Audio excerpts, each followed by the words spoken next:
आप सबके अंदर विराजमान परमपिता परमेश्वर को मेरा प्रणाम।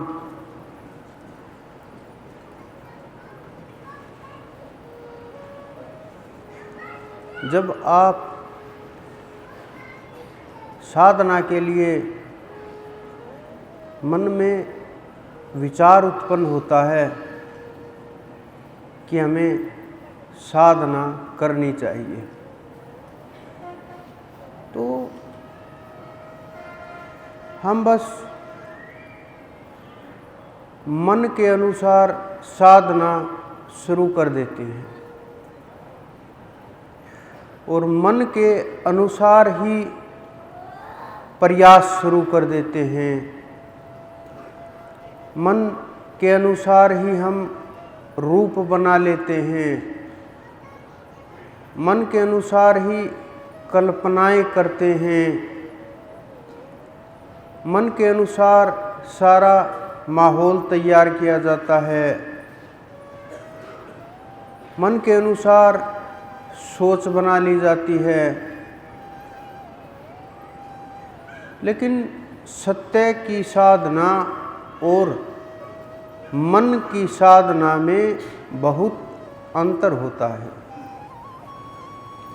सत्य की साधना उस परम तत्व की साधना है, उस परमेश्वर की साधना है जो आपके अंदर विराजमान है, जिसको मैं बार बार प्रणाम करता रहता हूँ। ये पूरा ब्रह्मांड जिसके सामने झुकता रहता है, पूरा का पूरा ब्रह्मांड जिसके अधीन है, वो परम तत्व जो साधना के योग्य है, जिसकी साधना हमें करनी चाहिए, वो सत्य की साधना है। और वो सत्य की साधना हमें करना आसान नहीं है। सबसे पहले तो आप ये समझो, सत्य की साधना का हमें पता ही नहीं है। मन इतना तेज हो गया है, पुस्तकें पढ़ के, सोशल मीडिया के ऊपर आए हुए मैसेज देख देख करके, और कहीं से कुछ बातें सुन के, कथाएं सुन सुन करके, इधर उधर से बातें इकट्ठी करके, रीति रिवाजों के माध्यम से मन इतना कठोर हो गया है कि इसने अपने हर सवाल के जवाब ढूंढ लिए कि कितना भी बड़ा सिद्ध हो, चाहे अवतार भी हों, चाहे हमारे सद्ग्रंथ हों, कितना भी समझाएं, वो चीज़ें मन अंदर तक जाने नहीं देता।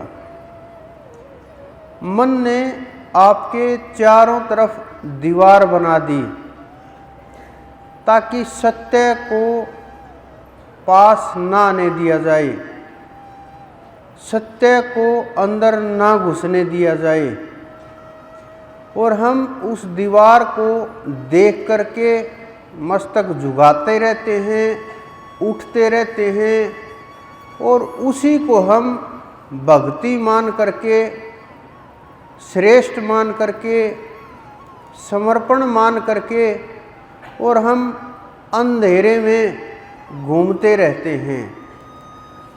और मनमानी साधना करके ना रास्ता मिलता है, ना मंजिल मिलती है, न खोज होती है, और बस यही मान के कि ऐसे ही होता होगा और यही सब कुछ है, और इसी से यही मिला होगा, यही प्राप्ति होती होगी।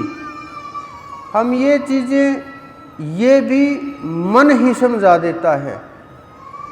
ये नहीं कि कोई और समझा देता है, हमारा मन ही हमें ये चीज़ें समझा देता है कि बस यही है जो कुछ है।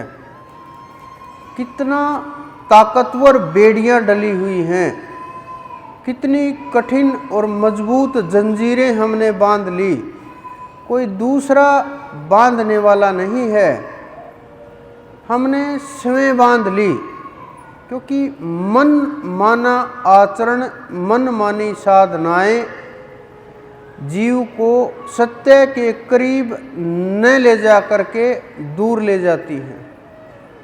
तो आप ये समझो, जिस प्रकार से आपकी गाड़ी खराब हुई तो आप गाड़ी के मिस्त्री के पास जाते हो, बिजली खराब हुई बिजली के मिस्त्री के पास जाते हो, जूते खराब हुए जूते के मिस्त्री के पास जाते हो। कोई भी काम आपको अगर करवाना हो, आप उसमें एक्सपर्ट खोजने की कोशिश करते हो कि मैं उसी विषय का कोई श्रेष्ठ जानकार कारीगर ढूंढूं और उससे अपना काम कराऊं। लेकिन जब बात आध्यात्म की आती है, ज्ञान की आती है, तो फिर हम ऐसा नहीं करते। हम क्या ढूंढते हैं?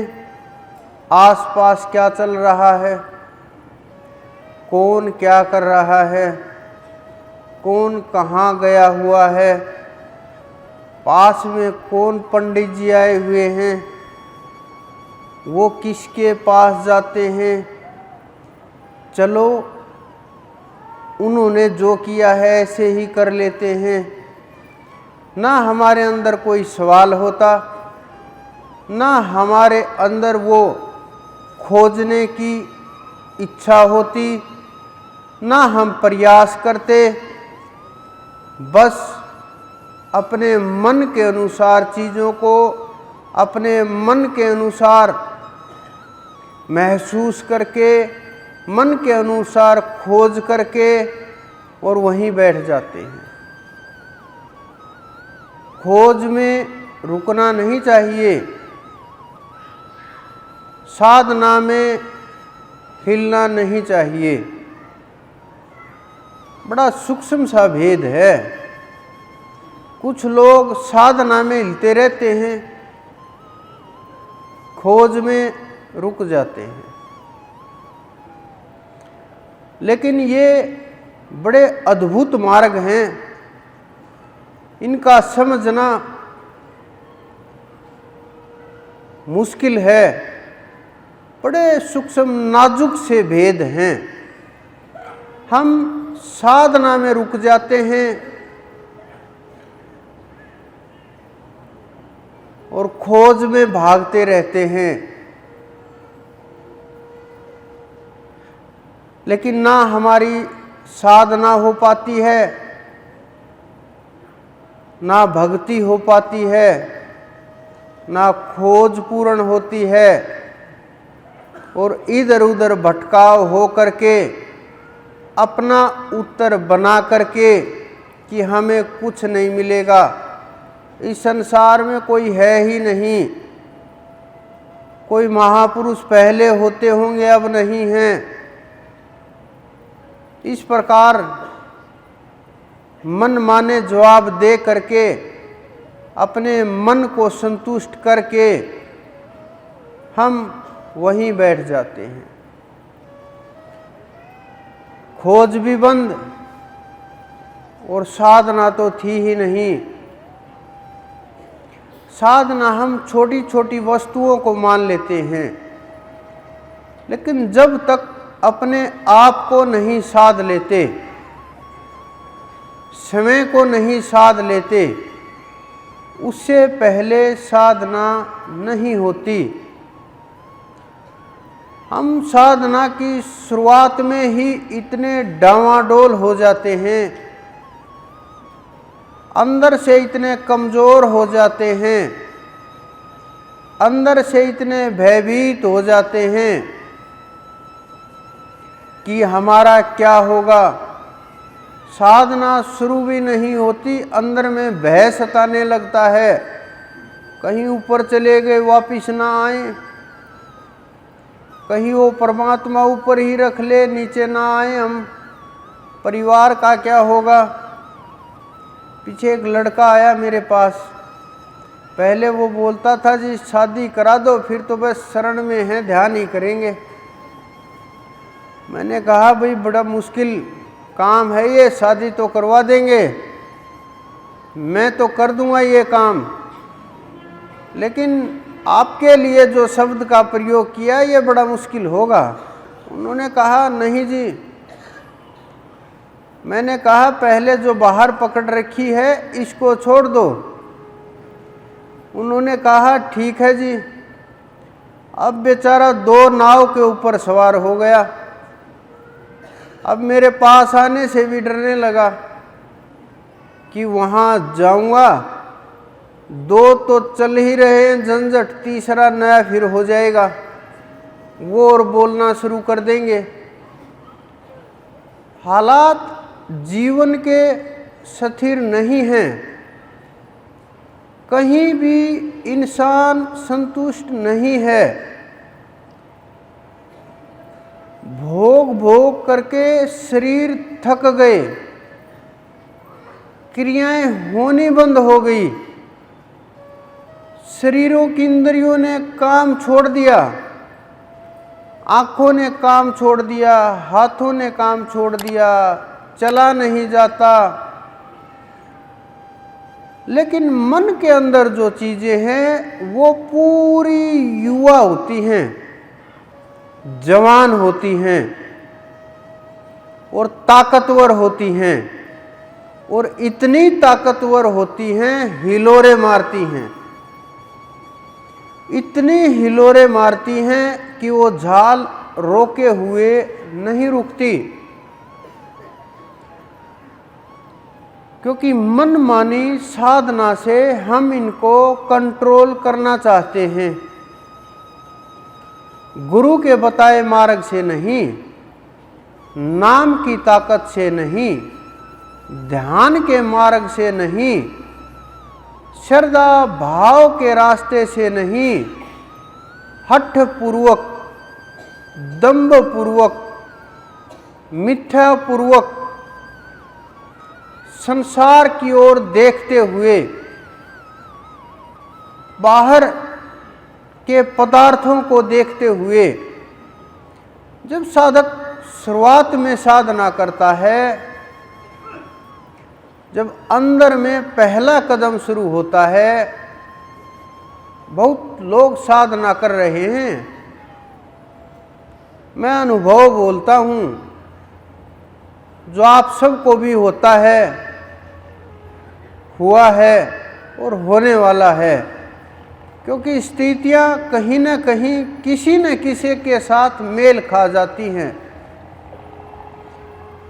तो मैं वर्णन इसलिए करता हूँ ताकि हम जिन परिस्थितियों से गुजर करके गए, आप उन परिस्थितियों को समझ करके और उपाय के साथ उनसे बहुत जल्दी ऊपर उठ जाओ और ध्यान के मार्ग पर चलते हुए उस परम तत्व को प्राप्त करो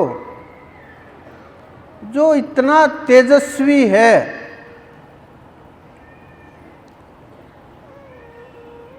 तो जब साधना शुरू होती है, जितना आप कमर सीधी करके बैठते हो, नाम सुमरण के ऊपर ध्यान करते हो, सांसों के ऊपर पकड़ होने लगती है, ये नहीं कि प्राणायाम करने लगते हो। सांसों के ऊपर पकड़ अलग चीज है, प्राणायाम अलग चीज है, ये दोनों अलग अलग चीजें हैं। लेकिन हम लोग एक मान करके, मैं आज ये चीजें इसलिए बोल रहा हूं क्योंकि आप ये समझने लगे कि हर बार उसी प्रकार से उदाहरण, उसी प्रकार से शब्द, उसी प्रकार से समझाना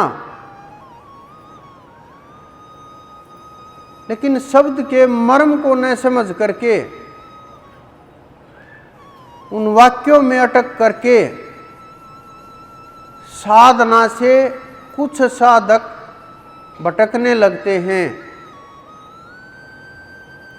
और स्थिति रुक जाती है। स्थिति एक बार रुकी, बहुत साधना करनी पड़ेगी फिर। जिस प्रकार से नदी का भाव है, बह रही है, बहती रहेगी, दिशा बदल गई तो उसी के अंदर जहाँ पहले बह रही थी, क्या पता सदियां गुजर जाएं। अगर वही बहाव चलता रहे तो कुछ ही पल में अपने लक्ष्य के ऊपर पहुंच जाए। इस कारण से मैं एक एक शब्द को समझाने का प्रयास करता हूं। तो ये बहुत सूक्ष्म से भेद होते हैं जो साधक के लिए सबसे जरूरी होते हैं। जब साधक ऊपर उठने का प्रयत्न करता है, बिना गुरु के प्रयास करता है, या तो कुंडलिनी शक्ति शुरू ही नहीं होती, क्योंकि बाह्य क्रियाओं से आंतरिक क्रियाओं का कोई संबंध नहीं है। जिस प्रकार से आप समझो, बाहर से आप शरीर को धो लोगे, आपकी भूख खत्म नहीं होगी। हो सकता है स्नान के बाद और ज़्यादा भूख और प्यास लग जाए। अंदर की प्यास मिटाने के लिए आपको जल मुख के द्वारा ग्रहण करना पड़ेगा। बाहर शरीर को धोने से अंदर की प्यास नहीं मिटेगी। तो उसी प्रकार से आंतरिक साधना जब होगी, वो गुरु के माध्यम से होगी, गुरु के दिखाए गए मार्ग के द्वारा होगी। मार्ग का भेदी जब साथ होगा, हाथ पकड़ के ले करके जाएगा, तब वो साधना होगी।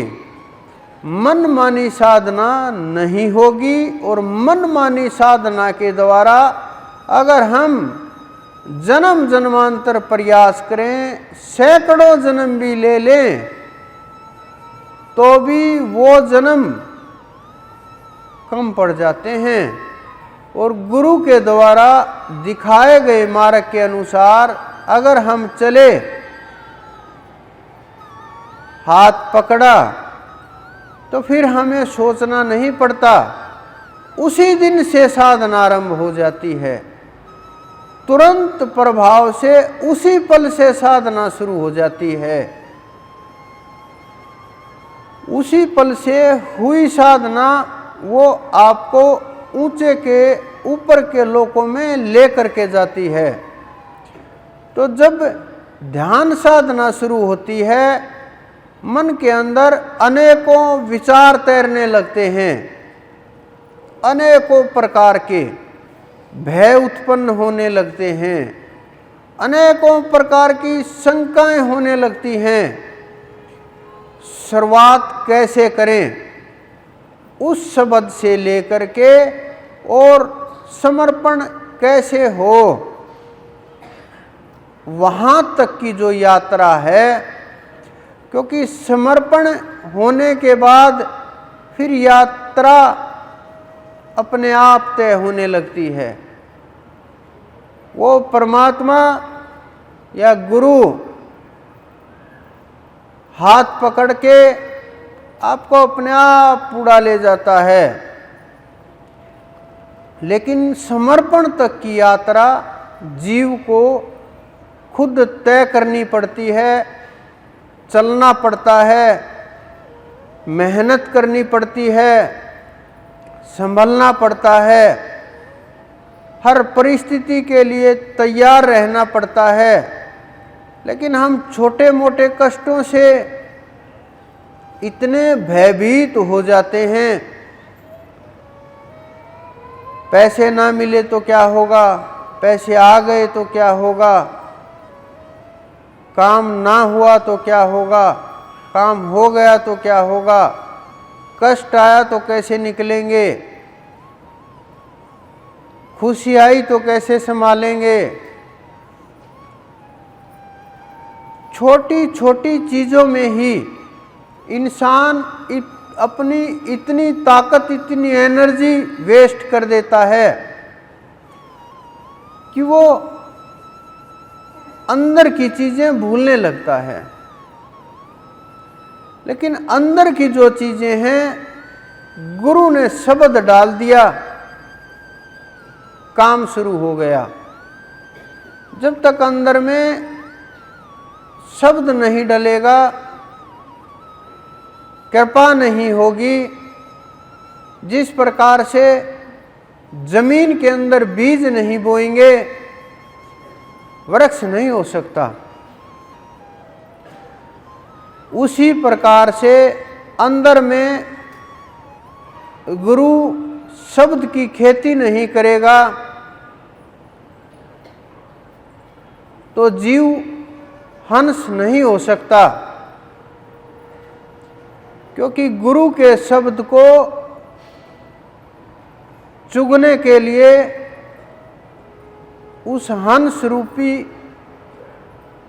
आत्मा तक पहुंचना आवश्यक होता है।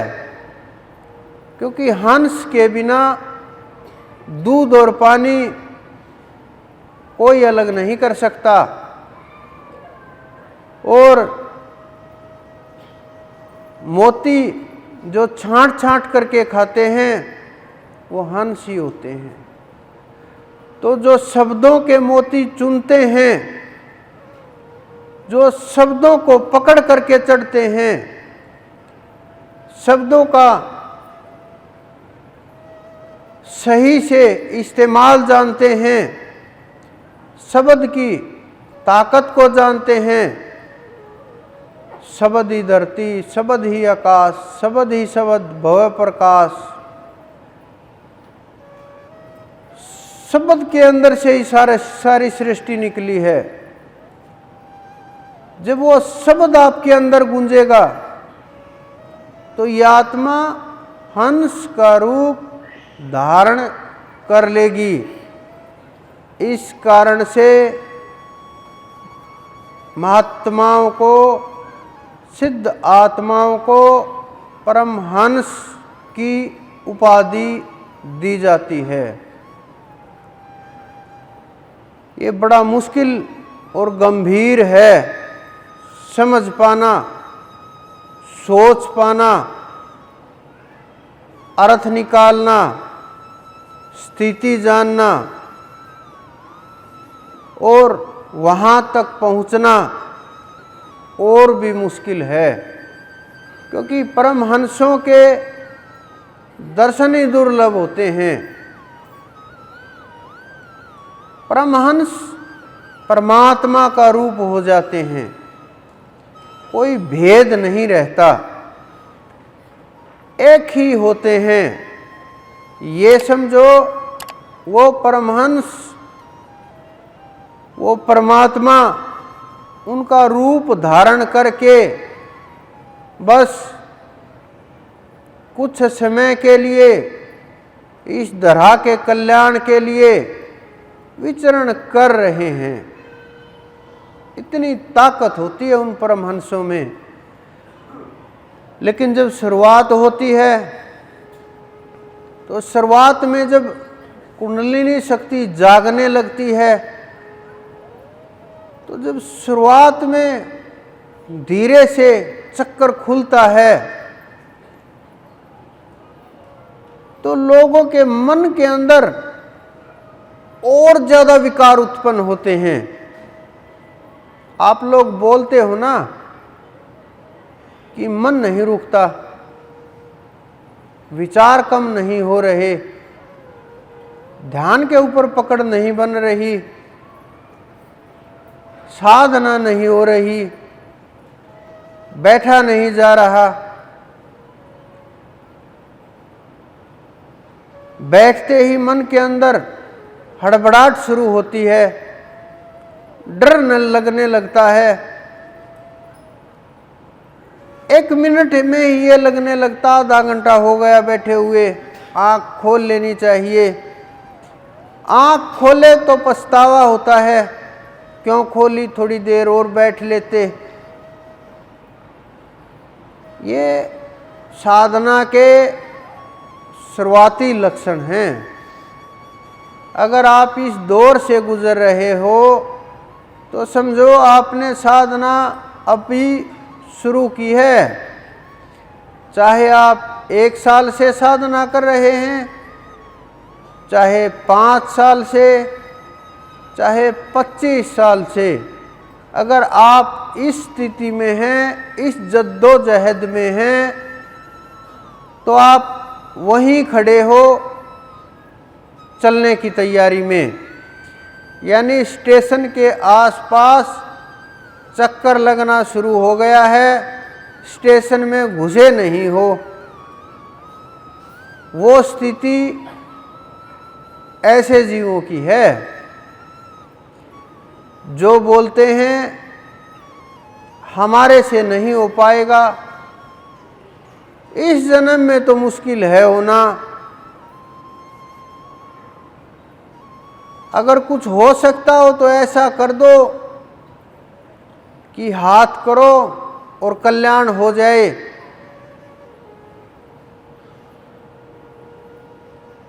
और ऐसा कुछ लोगों ने मेरे को बोला, ऐसा कुछ खाने पीने की वस्तु नहीं है क्या कि आप कुछ खिला दो हमें बना करके और हम वहाँ पहुँच जाएं परमात्मा तक। बड़े आश्चर्य की बात है, कहाँ तक सोच सकते हैं जीव, कैसे कल्याण की उम्मीद करी जा सकती है। इतने आलसी हो गए हम कि बैठने तक को हम शुरुआत नहीं करते, और बैठने तक को हम ये नहीं मानते कि ये हमारी जिम्मेवारी है, हमारा जीवन है, इसके बिना कल्याण नहीं हो सकता। हम हर चीज के लिए प्लानिंग करते हैं, घर बनाने से लेकर के बिजनेस तक। आते हैं मेरे पास लोग,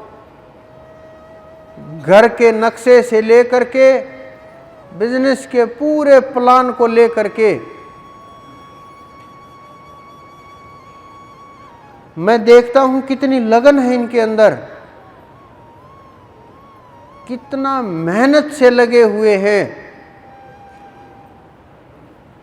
दोनों तरह के लोग, घर के लिए भी बिजनेस के लिए भी। कि एक कदम इधर से उधर हो गया तो बर्बादी। लेकिन मैं उन लोगों के अंदर ये देखता हूं कि भक्ति के लिए, ध्यान के लिए, समय के लिए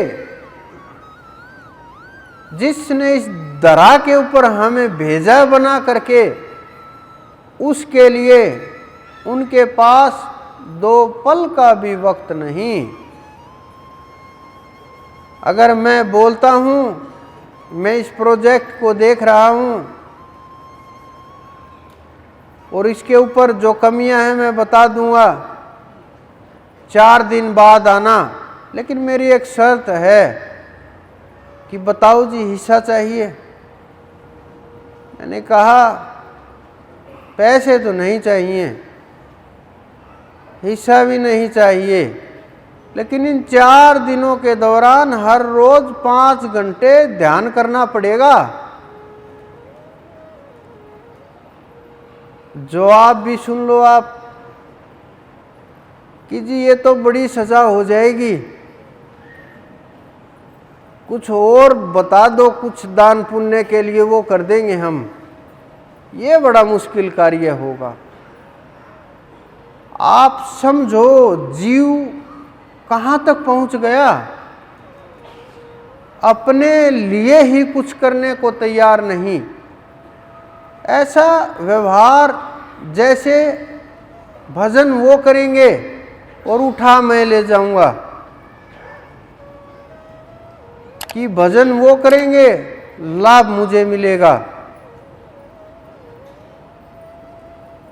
कि मैं भजन करना सिखा रहा हूँ, बोल रहा हूँ।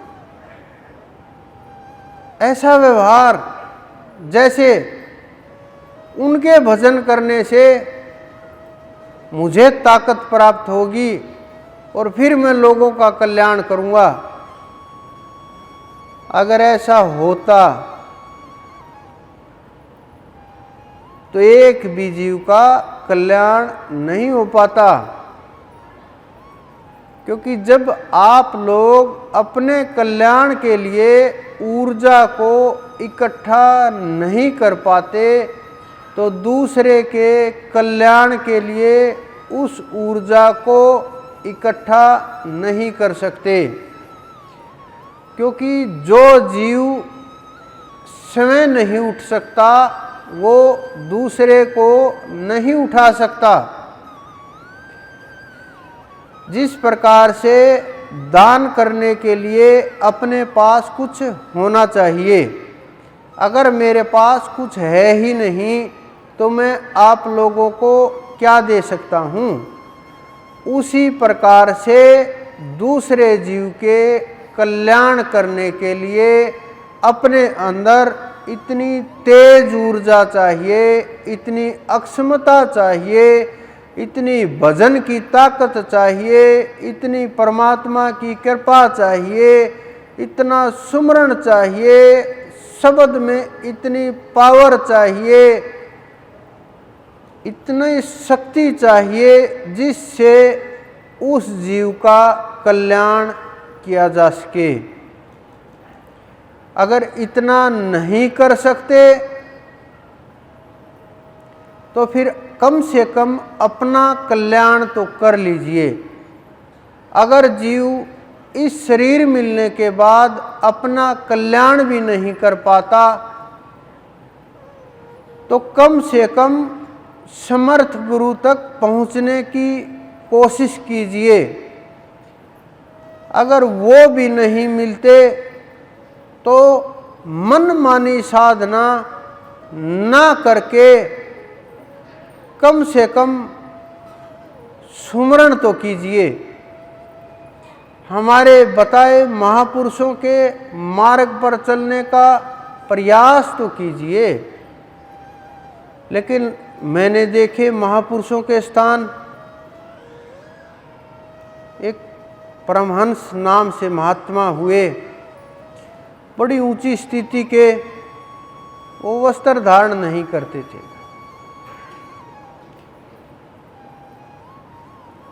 दिगंबर रहते थे, जंगल में रहते थे, बिना वस्त्रों के, बिना भोजन के, कि 4-4 दिन, एक सप्ताह कोई गुजरा, कुछ फेंक गया पागल समझ के तो उठा के खा लिया, नहीं तो नदी के बीच शिला के ऊपर वो पड़े रहते थे। मैंने देखी वो शिला, हम गए उस स्थान के ऊपर तो उसके ऊपर वो पड़े रहते थे। मुझे कुछ संदेश हुआ था बहुत सालों पहले,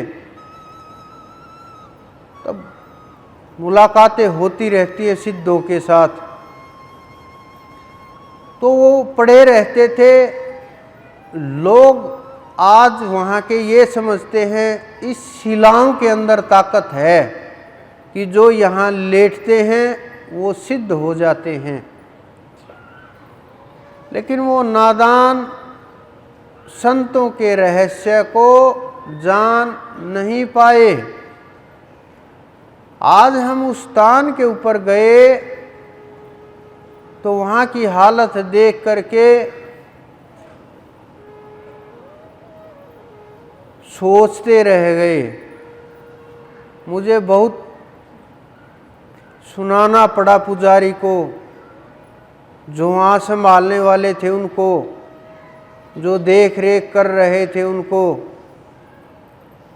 कि उनकी समाधि के ऊपर एक चद्दर डाल दी गई और उस के ऊपर एक एक रुपए लोग फेंक करके जा रहे और चारों तरफ को घूम करके पैसे फेंकें निकल जाएं। वहाँ एक बुजुर्ग सा आदमी खड़ा, पुजारी, एक और वो इकट्ठे कर रहा एक एक रुपए के सिक्के। क्या हालत हो गई हमारे सिद्धों की, समाधियों की, उस ऊर्जाओं की जिनके तेज से ये जगत, उनके ज्ञान से लोग प्रकाशित होते थे, अपने आप को सौभाग्यशाली समझते थे, भाग्यवान समझते थे। वहाँ हालत देखी हमने, न कोई साधना बची हुई, न कोई ध्यान लगाने वाला बचा हुआ। हाँ, हालांकि उन्होंने जो अपना शिष्य को तैयार किया वो सिद्ध हैं, लेकिन आयु उनकी इतनी ज़्यादा हो चुकी है, संसार में ही हैं, अभी शरीर में ही हैं। कृपा हुई उनके ऊपर परमात्मा की। उन्होंने भी मेरे पास अपने सेवक को भेजा, मुझे एक पुस्तक भेंट की, यथार्थ गीता के नाम से उन्होंने एक पुस्तक लिखी है, और बुलाया। मैं जा नहीं पाया, समय का अभाव या कारण जो भी रहा हो। तो मेरे कहने का मतलब कि जो महापुरुष उस ताकत से जुड़े हुए, उस अनंत से जुड़े हुए, जो तेज संसार के अंदर फैलाना चाहते, उस तेज को हम ना समझ करके, नादानी के कारण से, मूर्खता के कारण से, भ्रम के कारण से, लोभ लालच के कारण से और अनेकों कारणों से हम किस दिशा में ले गए, कहाँ हमारी सोच हो गई, कहाँ हम पहुँच गए। क्या उन्होंने, हमारे संतों ने इसी दिन के लिए इतनी तपस्या की थी, इतनी मेहनत की थी, इतना सब कुछ त्याग किया था कि वस्त्र तक त्याग दिए कि लोग उनके समाधियों के ऊपर एक एक पैसा चढ़ाएं? क्या वो खुश होंगे इनसे?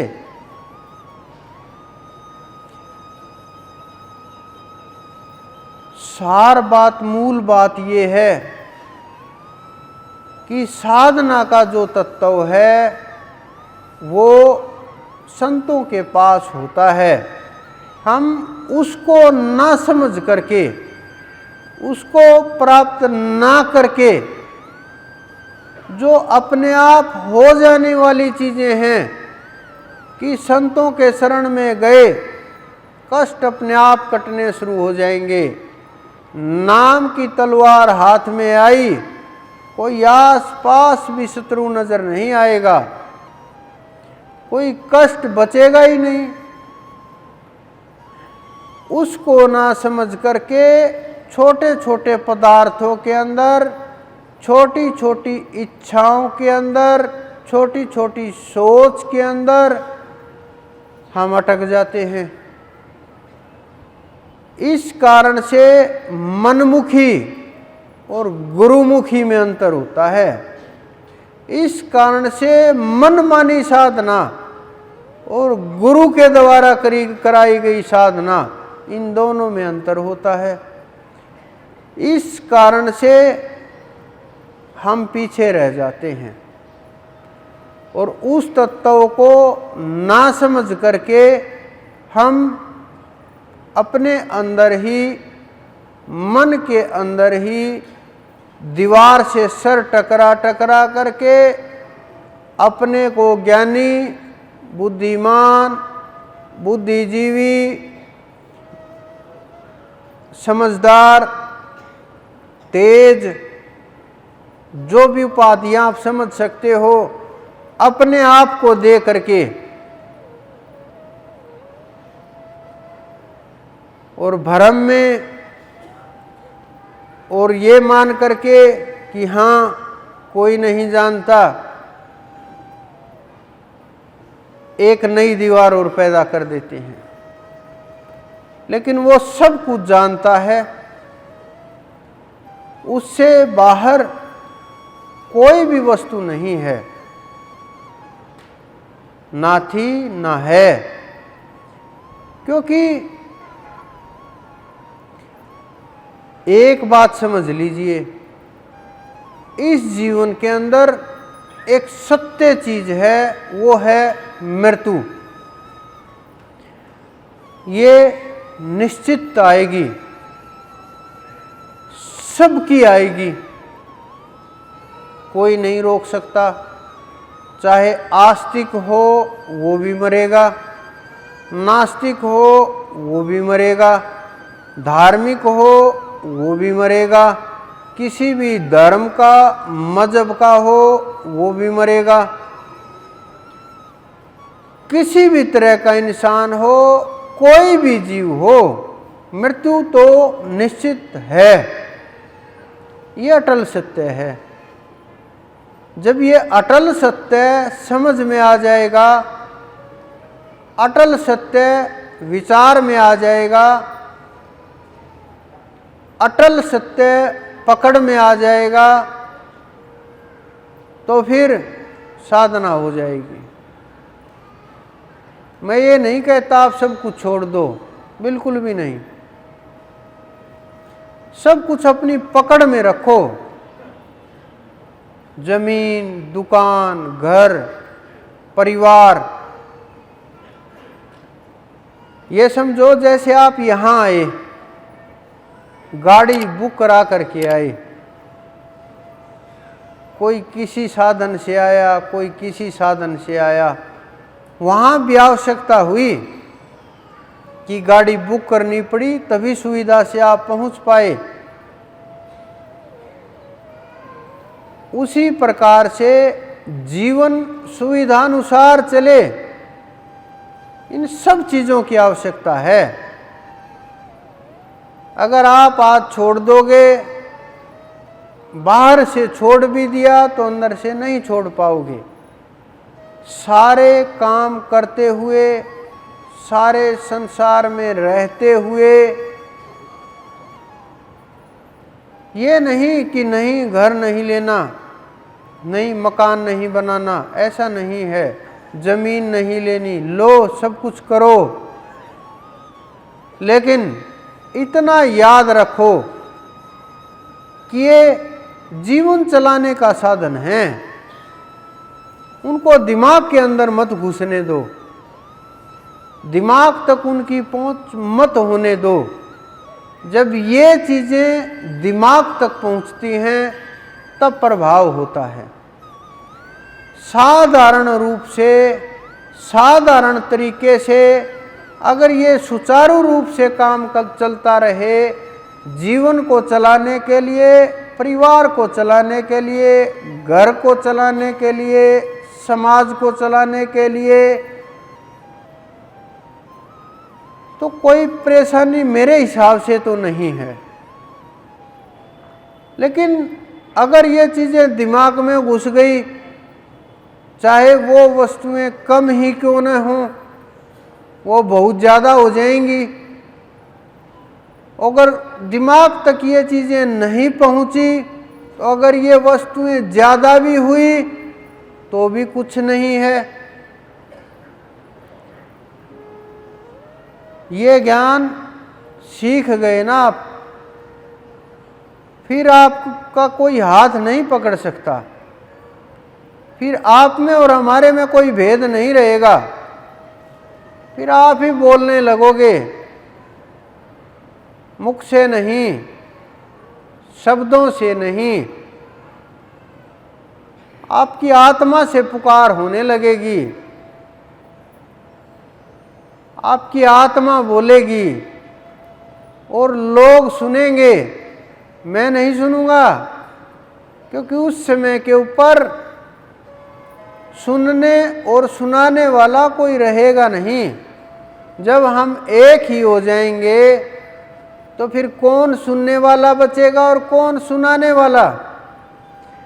फिर जो सुनने वाले बचे हुए हैं उनको सुनाना आप शुरू कर दोगे, शब्दों के द्वारा नहीं, बोल करके नहीं, अपने व्यवहार के साथ, अपने जीवन के साथ, अपने अनुभवों के साथ, अपनी दिनचर्या के साथ, अपने कर्म के साथ वो लोग आपसे जुड़ते जाएंगे। क्योंकि जहाँ सीखने को मिलेगा वहाँ कोई भी सीखेगा जरूर। आप ये समझो कितनी ताकत होती है शब्दों में, कितनी ताकत होती है संतों में। पूरे ब्रह्मांड के जीव, देवी देवता, राजा से लेकर के रंक तक सब उनके सामने नतमस्तक हो जाते हैं और वो कर्म का भोग भोग करके निश्चित हो करके निकल जाते हैं संसार से। फर्क ही नहीं पड़ता उन्हें। ये नहीं कि संत हैं तो कितनी कथाएं याद होंगी, कितने शास्त्र याद होंगे, कितने वेदों के वाक्य याद होंगे, कितने ग्रंथ याद होंगे। ऐसा नहीं है। उनके जो मुख से शब्द निकलते हैं वो वेद वाक्य बन जाते हैं। उनके मुख से निकले हुए शब्द ग्रंथ का रूप धारण कर लेते हैं। उनके मुख से निकले हुए शब्द लोगों के कल्याण करते हैं, उनकी आत्मा को जगाते हैं। जब तक वो धरा के ऊपर रहते हैं तब तक वो प्रत्येक माध्यम से अपनी एनर्जी से जीवों की जो जो भावनाएं हैं वो पूरी करते रहते हैं और कल्याण में लगे रहते हैं। और जब वो शरीर छोड़ करके जाते हैं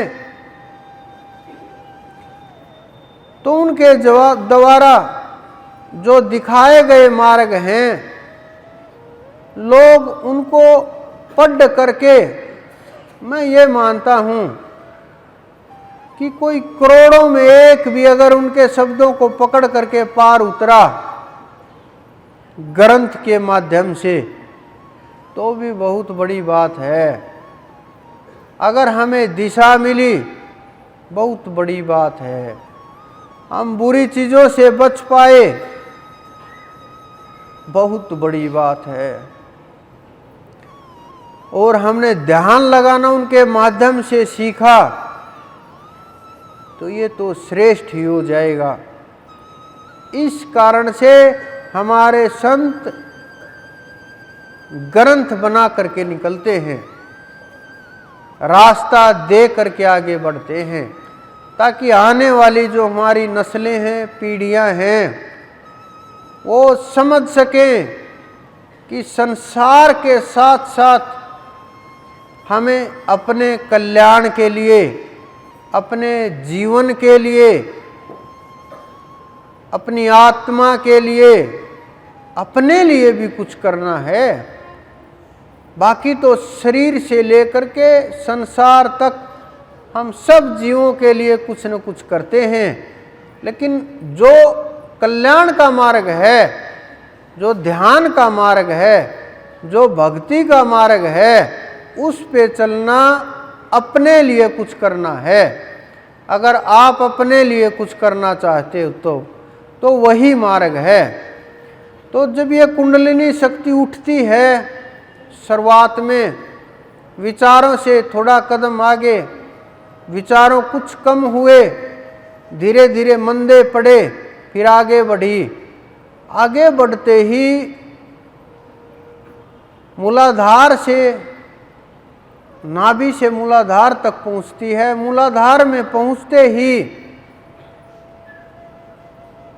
काम का वेग इतना प्रभावशाली हो जाता है, चाहे स्त्री हो या पुरुष।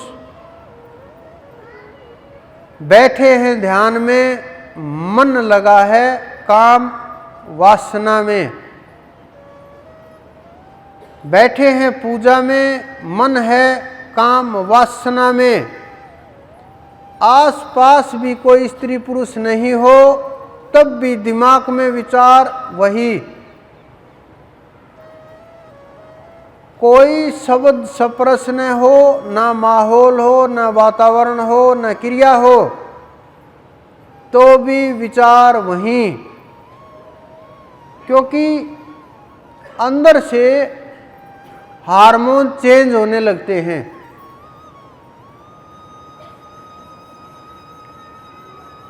और अंदर जो न्यूरॉन्स होते हैं वो बदलने लगते हैं, एक्टिव होने लगते हैं। लेकिन कुछ लोग इसको भोग लेते हैं, कुछ लोग छटपटाते हैं, कुछ लोग शर्माते हैं, कुछ लोग डरते हैं, गलत दिशा में तो नहीं चला गया ये सोच करके, और वहाँ से नहीं उठ पाते। लेकिन जिन्होंने दिमाग के अंदर बस काम ही काम है,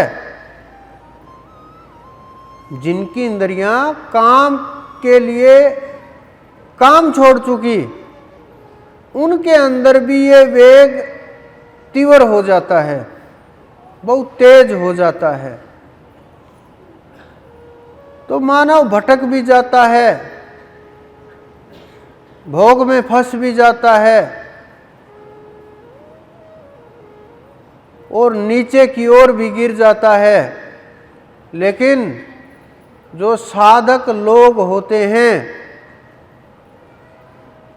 वो ना भटकते हैं, ना सोचते हैं, या तो अपने गुरु से इस विषय में चर्चा करते हैं, क्योंकि बाहर चर्चा करने से लाभ नहीं, नुकसान होते हैं। लोग कुछ का कुछ सोचने लगते हैं, विचार कुछ के कुछ बनते हैं, रिजल्ट कुछ और ही आता है। अगर ये संभव ना हो पाए तो उस समय के ऊपर हमें इस चीज को रोक करके रखना है, मन को साधना में लगाना है। मन, बुद्धि और शरीर, साथ में आत्मा जोड़ दें। इनको इनका सही इस्तेमाल शुरू कर देना है। जिस प्रकार से प्राणायाम प्रारंभ कर देना चाहिए, उस समय के ऊपर हमें वो अभ्यास करने चाहिए जो शीतलता प्रदान करते हैं। हमें योग शुरू कर देने चाहिए, सूर्य नमस्कार वगैरह और भी बहुत से योग हमें करने चाहिए। भ्रामरी के ऊपर विशेष ध्यान देना चाहिए, ताकि मन के अंदर जो काम फंसा हुआ है वो सांसों के साथ लड़ करके टूट जाए और उस गूंज से वो हल्का पड़ जाए। इस प्रकार से हमने काम शुरू करना चाहिए। ध्यान को बिल्कुल भी नहीं छोड़ना चाहिए। नाम को और मजबूती के साथ पकड़ना चाहिए। ये समझ करके जैसे भंवर में फंसे हुए मल्लाह पतवार को पकड़ लेते हैं कि अगर ये पतवार छूट गई तो मेरा जीवन समुंदर किनारे चला जाएगा, समुंदर में डूब जाएंगे, कुछ शेष नहीं रहेगा और लहरों में खो जाएंगे। अगर उसको पकड़े रहे पतवार को तो किनारे, अगर वो छूट गई तो डूब गए। इतनी खतरनाक स्थिति होती है। साधना कोई मजाक नहीं है। साधना कोई छोटी वस्तु नहीं है कि हम छोटी मोटी पूजा पाठ करें, छोटे मोटे काम करें, हो गया भजन। साधना अपने आप को जानने की विधि है, अपने अंदर में उतरने की विधि है, अपना कल्याण का मार्ग है, अपनी स्थिति को ऊपर उठाने का मार्ग है, आत्मा को पहचानने का मार्ग है और अपने को खोजने का मार्ग साधना है। बाहर की वस्तुएं साधना नहीं हैं, सहायक हो सकती हैं साधना में। जैसे आप यहाँ बैठे हुए हो, अगर ये पंडाल लगा ना होता तो बड़ी धूप थी। ये लगा हुआ है, पंखे चल रहे हैं, आप आसानी से सब सुन रहे हो, समझ पा रहे हो, तो ये सब सहायक हुए ना, ये सारी चीज़ें आपकी सुख सुविधाएं। लेकिन इनसे साधना नहीं है, ये बाहर की वस्तुएं हैं, ये साधना नहीं। साधना के लिए आपको अपने आप अंदर में उतरना पड़ेगा। तो हमें प्रकृति के साथ उस समय तालमेल शुरू कर देना चाहिए, क्योंकि हमारा प्रकृति के साथ तालमेल बहुत कम होता है।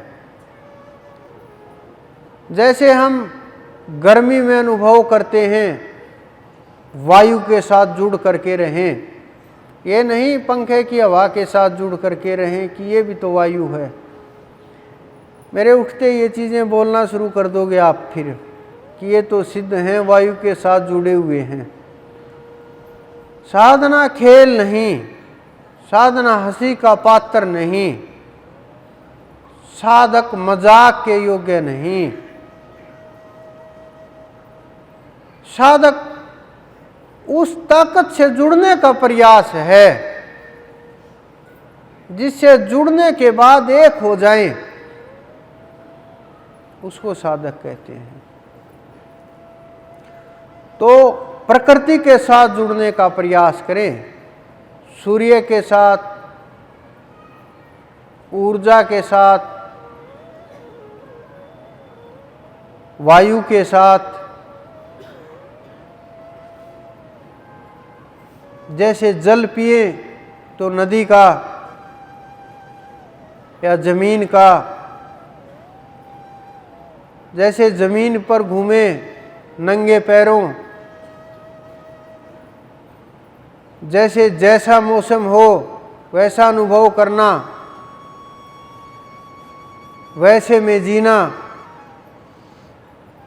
जितना प्रकृति के साथ आप जुड़ सके, नहाने से लेकर के खाने तक,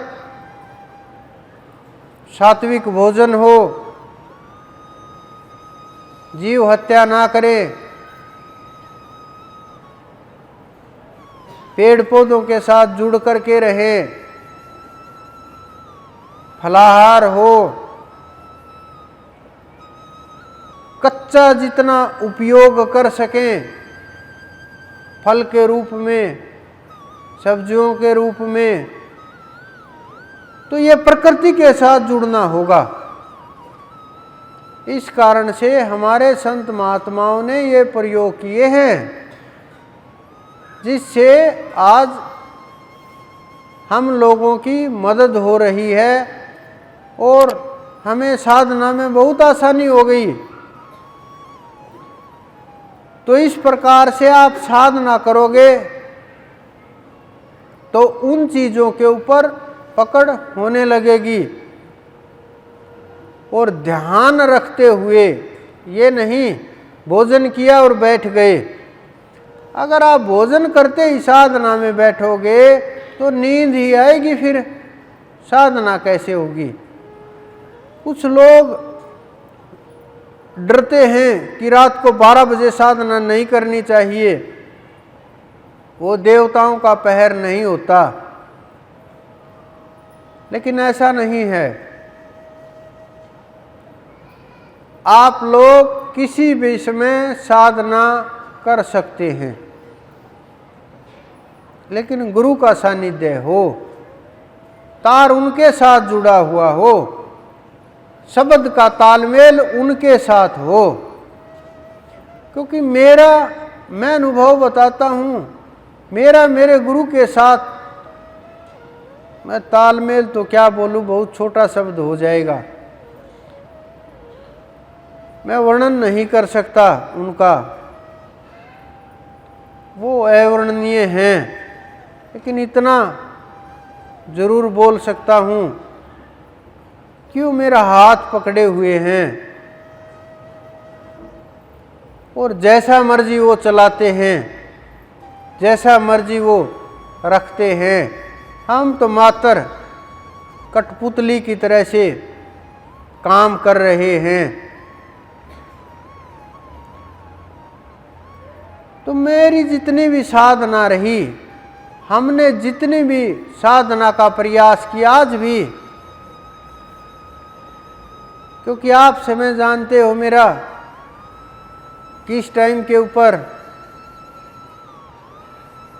संगत के कारण से, चाहे जो भी कारण रहे, मैं 12 बजे के आसपास ही, 12 से 2 बजे के बीच बड़ा मुश्किल से फ्री हो पाता हूँ। अगर मैं उस समय साधना ना करूं तो फिर दिन में तो आप लोग आ जाते हो, फिर साधना कब होगी।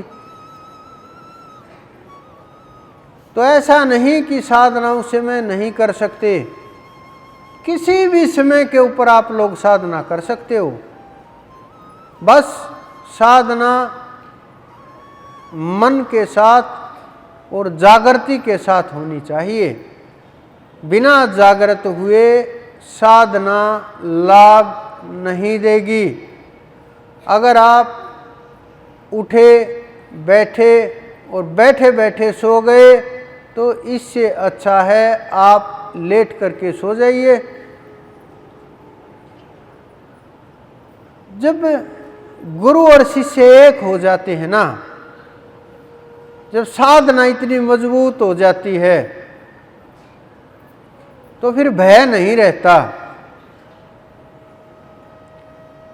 काल ने कहा कि मैं गुरु के पास नहीं आऊंगा,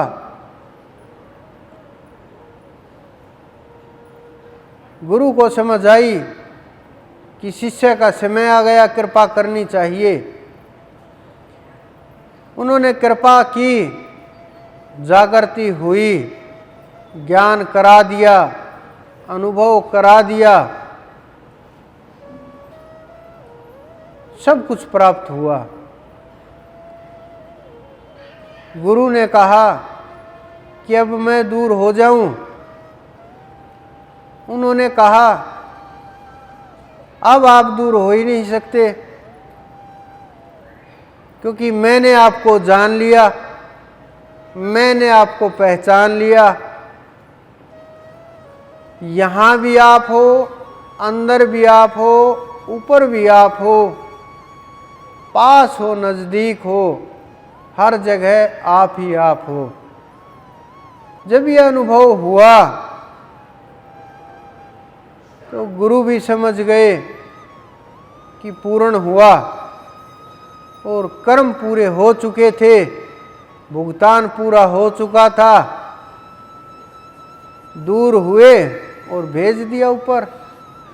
ना अंदर में भय था, ना डर था, ना संकोच था, ना ऊपर जाने से किसी भी प्रकार की चिंता थी कि ऊपर जा करके क्या होगा क्या नहीं होगा। जो बोलते हैं मरने के बाद मुक्त हो गए, उनको मैं मुक्ति का रहस्य बता देता हूँ। जब मृत्यु नज़दीक आए और आप मृत्यु को इस प्रकार से धारण कर लो जैसे वस्त्रों को धारण कर लेते हो, और इस प्रकार से शरीर छोड़ दो जैसे वस्त्रों को छोड़ देते हो, इसी प्रकार से मोह का त्याग कर दो। उठ करके बुलाओ, मुझे चलना है, समय आ गया, ले चल, अब यहाँ मैं नहीं रहूँगा। तो समझो जीवन मुक्त जीव है, हंसा जाग गया है और उड़ने के लिए बेकरार है और कभी भी उड़ सकता है। बस यात्रा पूरी हो चुकी है, शरीर बीच में अटका है, इसके हटते ही एकाकार हो जाएगा। तो जो लोग बोलते हैं जाने के बाद मुक्ति है, वो लोग मुक्ति का उनको पता ही नहीं है। क्योंकि अगर आप यहाँ मरते हुए भय में भयभीत, अंदर में इतने कंपन, गला सूखा हुआ, यम के दूत चारों तरफ देख करके, अगर उनको देख करके मुस्कुराए नहीं कि तुम क्या लेने आए हो, तुम्हारे जीव नहीं हैं हम, तुम्हारे साथ नहीं जाएंगे, हमें तो लेने के लिए गुरु महाराज आएंगे या उनके ऊपर वाले के पार्षद आएंगे, तुम नहीं छू पाओगे, और वो आपकी मुस्कुराहट देखते ही निकल लें कि ये क्या हुआ, इनको कौन जीव है, कहाँ से आया है, किस स्थिति का जीव है और हम कहाँ पहुँच गए। और फिर वो बात भी करते हैं उनके साथ, वो नमस्कार भी करते हैं उनको, क्योंकि नियम है जो ताकतवर होगा, जिसको प्राप्ति हो गई, जिसने समय को खोज लिया, सब उसको नमस्कार करेंगे, झुक जाएंगे, सब कोई रास्ता खोल देंगे। जिस प्रकार से गेट पर बैठे हुए आदमी रास्ता खोल देते हैं, शब्द पूछ करके, आपका कार्ड देख करके, जिस प्रकार से रेल के दरवाजे खुल जाते हैं आपकी टिकट देख करके, उसी प्रकार से आपकी स्थिति देख करके सब मार्ग छोड़ देंगे। कोई भी हो, चाहे कितनी भी ऊंची स्थिति का हो, कितनी भी ताकतवर हो, सब रास्ते आपके लिए खुल जाते हैं।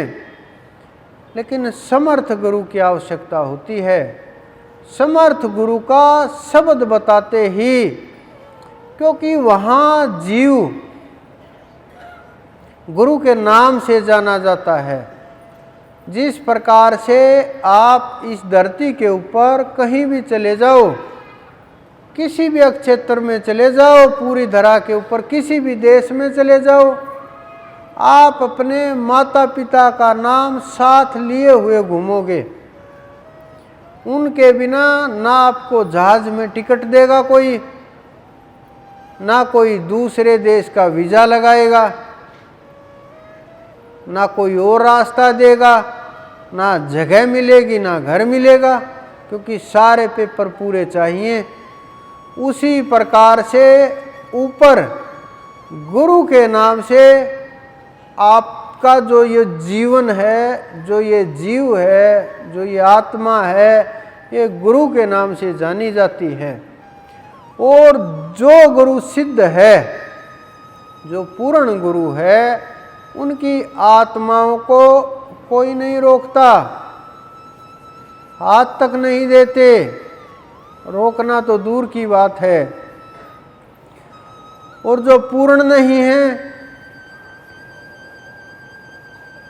उनके हालात आप ध्यान में जा करके देख लीजिए, वहां से गुजरते हुए नजर मारना, कहाँ अटके भटके हुए पड़े हैं, कौन परिस्थिति से गुजर रहे हैं, क्या हालत है, कैसे छटपटा रहे हैं। गुरु और शिष्य एक ही जगह के ऊपर रोक दिए गए कि शब्द बताओ, भेद बताओ। 16 शंख पार तक नहीं पहुंचते ऐसे जीव, वो तो शुरुआत में ही पकड़ लिए जाते हैं, कागज चेक किए जाते हैं, सब कुछ एक एक चीजें लिखी गई हैं। जिसको उस परमात्मा ने मोहर दी है, जिसको अक्षमता दी है, उसी मोहर के द्वारा जीव पार हो सकते हैं। अन्यथा अगर ऊपर से मोहर नहीं आई तो चाहे हजारों मोहरें लगवा लो, हजारों गुरु बना लो, हजारों साल भक्ति कर लो, हजारों साल प्रयास कर लो, हजारों साल मनमानी साधनाएं कर लो, कल्याण असंभव है। क्योंकि मार्ग के भेदी के बिना मार्ग को कोई नहीं बताएगा। हमारे महापुरुषों ने रहस्य को खोल खोल जीवों को समझाया, लेकिन हम उस सत्य को ना समझ के, ना सुन के पास से गुजर जाते हैं, और ही अर्थ निकाल लेते हैं, और ही दिशा देते हैं, खुद भी भटक जाते हैं, दूसरों को भी भटका देते हैं।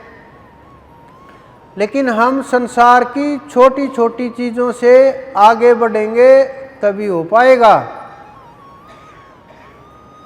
क्योंकि इस संसार को तो आप देख ही रहे हो क्या हाल चल रहा है, सब जीवन की घटनाएं भी देख रहे हो। पति पत्नी को मार रहा है, पत्नी पति को मार रही है, भाई भाई को मार रहा है, संतान पिता को मार रही है, पिता संतान को मार रहा है। ये आप देख रहे हो। मेरे सामने एक घटना आई, एक लड़की आई मेरे पास,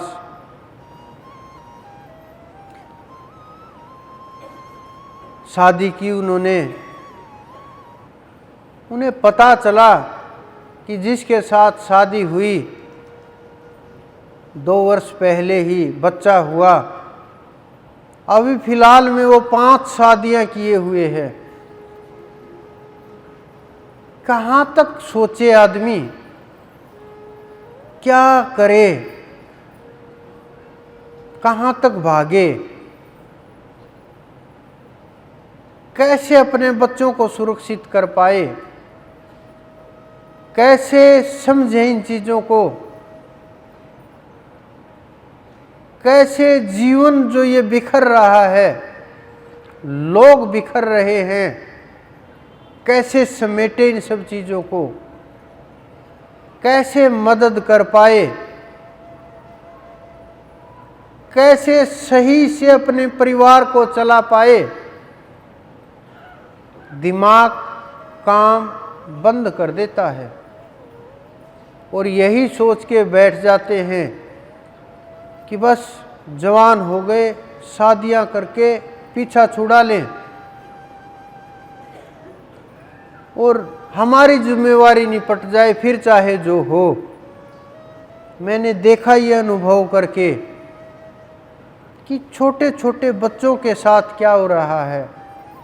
ना वो बच्चे कंट्रोल के अंदर हैं, ना सुनना चाहते हैं, ना मानना चाहते हैं, समझाने के ऊपर भी ना समझते हैं। 1 बार, 2 बार, 4 बार, 10 बार, 100 बार, क्या करें? क्या स्थिति से गुजर रहे हैं हम लोग, क्या हालत है इस संसार की कि अपने आप को कहीं भी सुरक्षित महसूस नहीं करते। घर के अंदर रह करके ही यह सुरक्षा महसूस होती है। कैसा ये जीवन है? कहाँ हमारे ऋषि मुनि, कितने ऊंचे विचार उनके, कितना ऊंचा ज्ञान, कितनी श्रेष्ठ पद्धतियाँ, कितनी कल्याण की भावना, सब दूर जा चुकी, सबसे दूर चले गए। तो आध्यात्म के बिना, ज्ञान के बिना, सत्संग के बिना, रास्ते के बिना, नाम के बिना कोई सहायक नहीं इस दुनिया में। चाहे कोई कितना अपना हो, कितना करीबी हो, कोई नहीं रहा। मैं देख रहा 30-30 साल के रिश्ते कैसे बिखर रहे, बिना कारण के ही कमियां ढूंढने लगते हैं। दोष अगर हम किसी में भी ढूंढेंगे, दोष तो चंद्रमा में भी मिल जाएगा। हम रिश्ते चलाना ही नहीं चाहते, बस भागना चाहते हैं, छोड़ना चाहते हैं, क्योंकि हमें उनको हृदय से स्वीकार नहीं किया। आप ये समझो कि शादी हो गई, तलाक के ऊपर भाग लिए, कारण स्वीकार नहीं हुआ। क्या आप अपने माता पिता से भी भाग रहे हैं? कभी कोशिश की? क्या हम अपने भाई बहन से भी भाग रहे हैं? कोशिश की भागने की? भागने के बाद भी फिर वापस वहीं आ जाते हैं, क्योंकि उनको हमने अपना मान लिया। और जब तक रिश्तों के अंदर अपनापन और ये प्यार प्रेम नहीं होगा, विश्वास नहीं होगा, समझ नहीं पाएंगे, विचारों का तालमेल नहीं होगा, मन नहीं मिलेंगे, परिवार में रह करके भी एक दूसरे की इज्जत ना कर पाए, कैसे हैं वो साधक? क्या साधना है? कहाँ ले करके जाएंगे इस साधना को, और कैसे वो साधना होगी जब वो शुरुआत में ही चढ़ाई नहीं हुई? तो प्राप्ति की क्या उम्मीद की जा सकती है? समर्पण का क्या भाव होगा?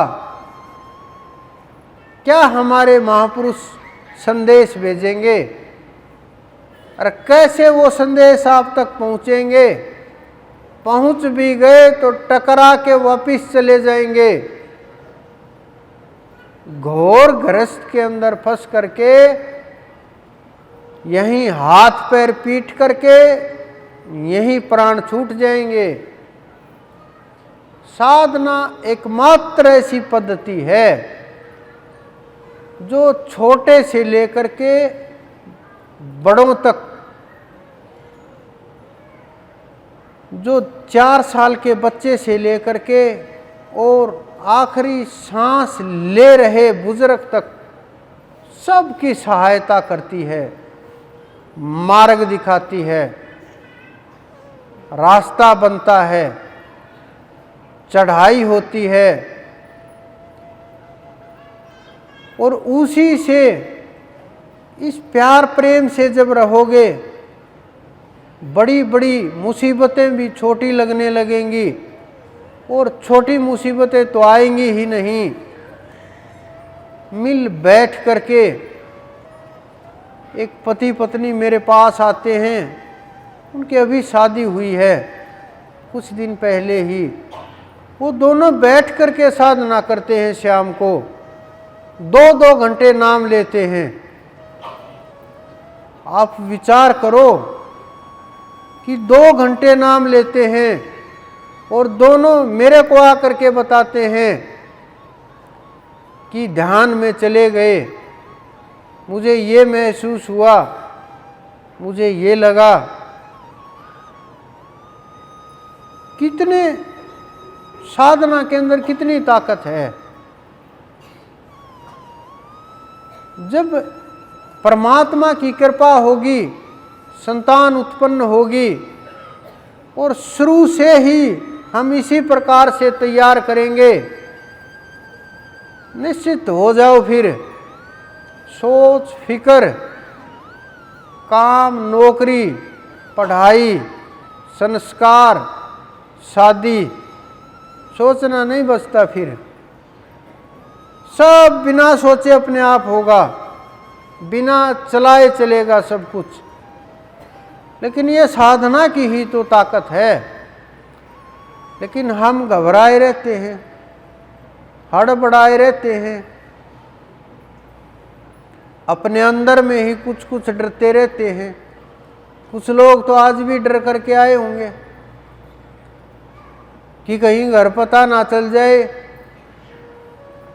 वहां गए हुए हैं पूर्णिमा के ऊपर, कम से कम अपने आप को तो इतना मजबूत करो। आप स्वतंत्र जीव हो, कल्याण आपका अधिकार है। उस परमात्मा ने मानव का जीवन दिया है आपको, इसका लाभ आप ले सकते हैं। मौका बार बार नहीं मिलेगा, क्योंकि मौका अनंत अनंत जन्मों के बाद कभी कभी मिलता है। कोई न कोई कहीं न कहीं चूक रह जाती है। चाहे समर्थ ना मिले, चाहे साधना ना हो पाए, चाहे वातावरण ना हो पाए, चाहे शरीर साथ ना दे, कारण चाहे जो भी हो, कोई न कोई कमी किसी न किसी जन्म में रह ही जाती है। और उसी कमी को हम पकड़ करके बैठते हैं और जीवन भर उसी को बोल बोल करके टाइम निकाल देते हैं। तो आपको उठना चाहिए, जागना चाहिए, खोजना चाहिए। और समर्पण, जो ये मुख से बोलने वाले लोग हैं कि हमने समर्पण कर दिया, ये ना बोल करके, समर्पण का अर्थ होता है परमात्मा को सब समर्पण कर देना। खाते हुए भी तेरा ही है, नहाते हुए भी तेरा ही है, काम करते हुए भी तेरा ही है, बैठे हुए भी तेरा ही है। सब कुछ उसका, उसी को अर्पण कर देना समर्पण है। बाहर से नहीं, वाणी से नहीं, मन से नहीं, विचारों से नहीं, अंदर से वो भाव, वो ऊर्जा जिससे ये महसूस हो। जानवर अपने बच्चों से कितना प्रेम करते हैं। क्या वो नाम लेकर के बुलाते हैं? क्या वो ये बोलते हैं ये मेरा है? बस महसूस कराते हैं कि ये मेरा है, इसके ऊपर मेरा अधिकार है, इसको मैंने पैदा किया है, बस वो महसूस कराते हैं। तो जो समर्पित जीव हैं उनको वो ऊपर बैठा हुआ भाव से पढ़ लेता है, विचारों से नहीं। जो अंदर में उठा हुआ है, जो अपना कुछ नहीं है, जब कुछ भी शेष नहीं रहता, उसी का हो जाता है। लेकिन ये नहीं फिर अच्छा हुआ तो हमारा हुआ, बुरा हुआ तो उसने क्यों किया, नुकसान हुआ तो हमें बर्बाद कर दिया इस समर्पण ने। फिर ये शब्द नहीं, वहाँ सोच समझ विचार ये सारी चीजें मिटा करके एक ही भाव होता है, शब्द नहीं, भाव। कुछ है ही नहीं हमारा।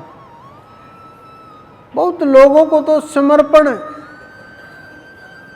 का से भी नहीं पता, और वो भी मुख से बोलते हैं कि हम तो समर्पित हैं।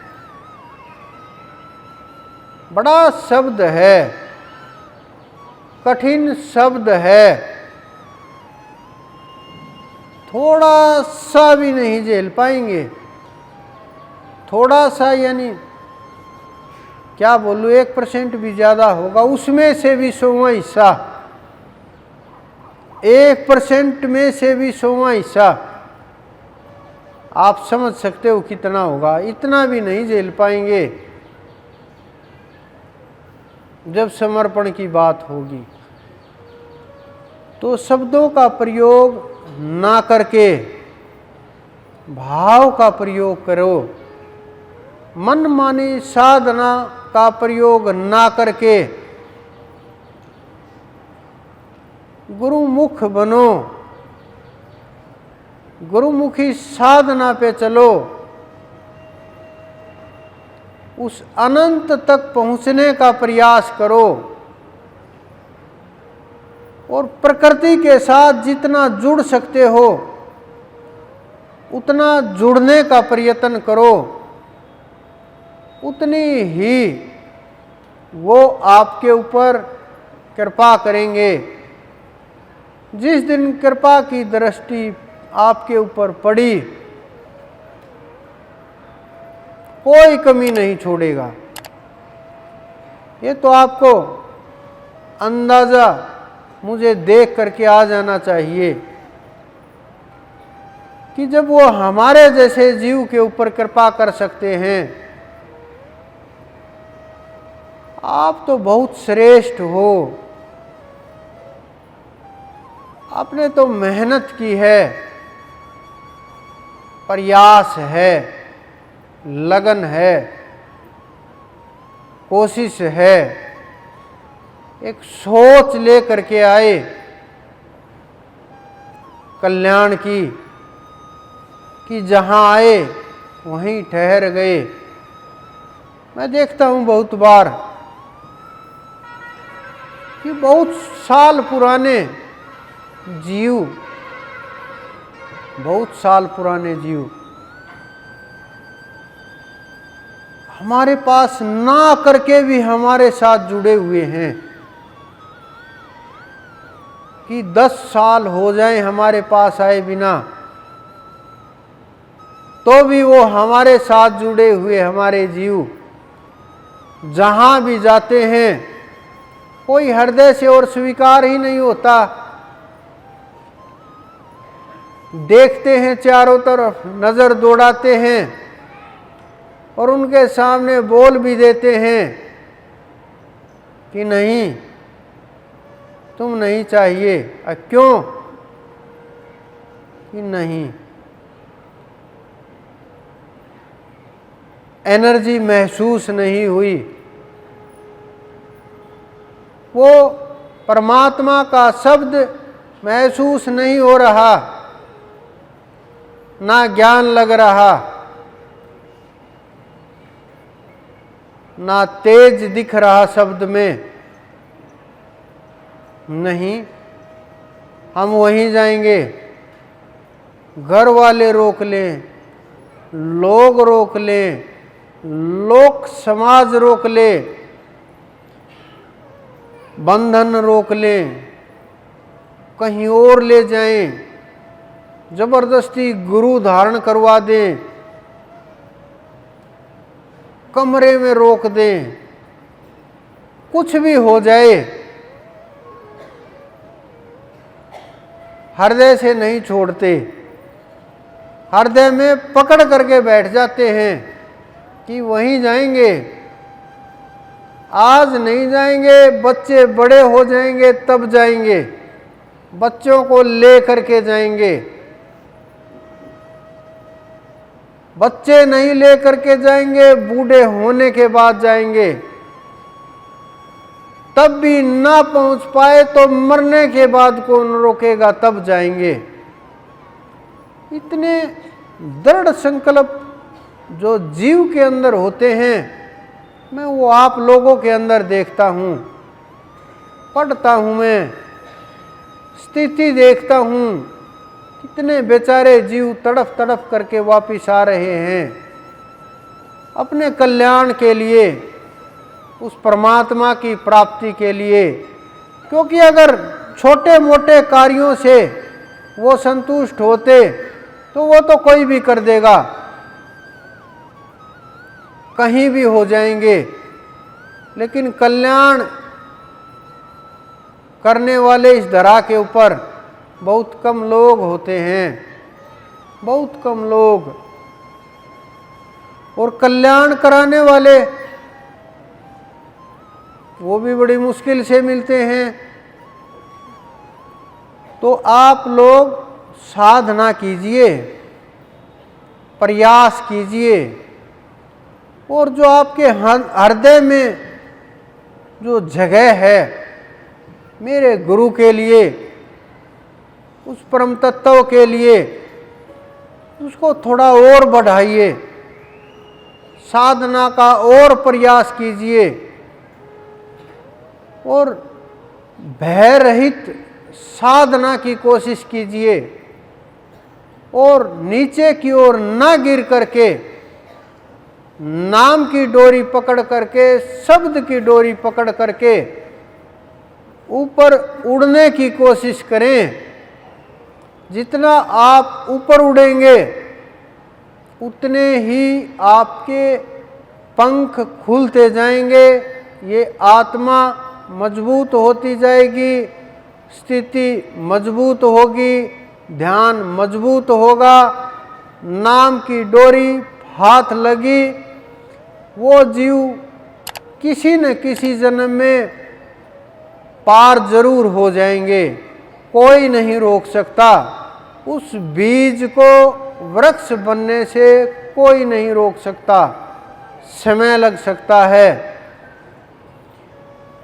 कितना भी लगे, वो आपकी साधना के ऊपर, आपके भाव के ऊपर निर्भर करेगा।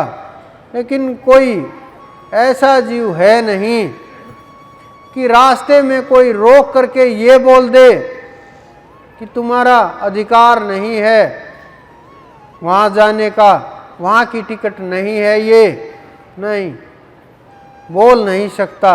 बस आप उस प्लेटफॉर्म तक पहुँच जाओ, उस आज्ञा चक्कर तक पहुँच जाओ, फिर वो उड़ा ले जाएगा। फिर तो बैठना है, बस समर्पित हो जाना है आज्ञा चक्कर के ऊपर जा करके। दरअसल समर्पण विचार नहीं है, समर्पण स्थिति है कि एक ऐसी स्थिति आती है कि जब जीव सब कुछ उसका मान लेता है, अपना कुछ नहीं रहता, सब कुछ उसका मान लेता है। और जब सब कुछ उसका मान ले तो अपने आप को कहाँ बचाएगा, वो भी उसी का हो जाता है। वो जब स्थिति होती है वो बड़ी ऊंची स्थिति है, बहुत ऊंची स्थिति है। वो स्थिति आने के बाद जीव वापिस नहीं आएगा। आ गया तो सिद्ध अवस्था में आएगा, आया फिर सिद्ध हो गया, और सिद्ध होने के बाद परमात्मा उसको फिर इस्तेमाल करेगा अपनी कठपुतली बना करके लोगों के कल्याण के लिए। उसका तो हो चुका कल्याण, लेकिन लोगों के कल्याण के लिए वो मार्ग में मार्गदर्शक बनेंगे। बड़ी अहम भूमिका निभाते हैं वो आत्माएं जीव और परमात्मा के मध्य में। तो आप साधना कीजिए, उस ज्ञान की ओर बढ़ने का प्रयास कीजिए, ध्यान की ओर बढ़ने का प्रयास कीजिए, और जितना आप कोशिश करेंगे परमात्मा उससे ज़्यादा आपके ऊपर कृपा बरसाएंगे। और कोई रोके तो बता देना कहाँ से आए हैं, कौन जीव हैं, किसने भेजा है।